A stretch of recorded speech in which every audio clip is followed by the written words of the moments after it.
Hi, today's video is about when we sort of get pressed into a corner. We have a technique in Kenpo that most of you guys know. When he's hitting me, I go up here, I hit, I can pull him in, I can slap him a little bit around before I do it. But there's an inbuilt problem in this technique in my opinion. Because Taming the Mace, I beg to differ, it's not self-defense. It's a sparring thing.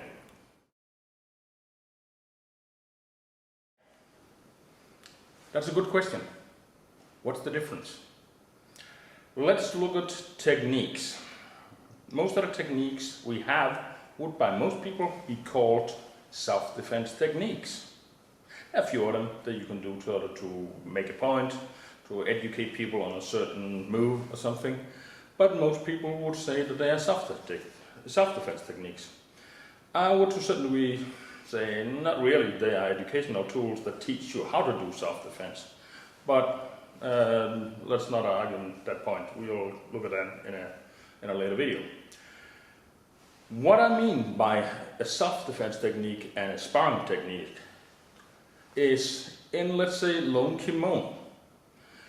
You meet an attack you don't anticipate. Meaning it's sort of like, whoa! And then you do something. For argument's sake, we can call it an oh shit technique. What happened? Lone kimono, a guy pushes you back, grabs you and pushes you back, and you fall back, and you do the self-defense. You didn't anticipate it. In the technique who's sort of like lone kimono, snap and twig, that is what I call a sparring technique, because you're standing and when he comes, you step back and you do the technique. You anticipated the move. It's not a sparring technique like sort of a referee and four corner judges and everything. It's not that kind of sparring we're talking about. Sparring is two people who sort of mix it up, match it. So that's what I mean when we talk about sparring techniques.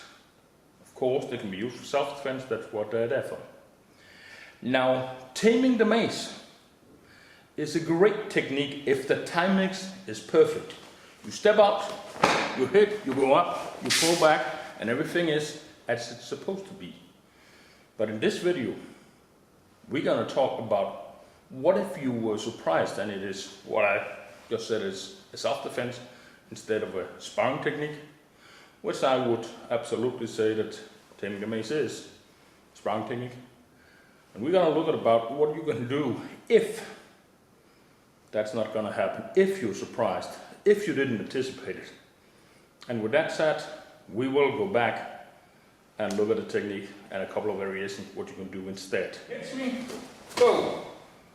I stumble against the wall, so maybe my first version is that I have sort of deflect, I need to parry, and I need to sort of keep my distance. If I'm going up and he hits me and I go in here, now I'm in a very bad position.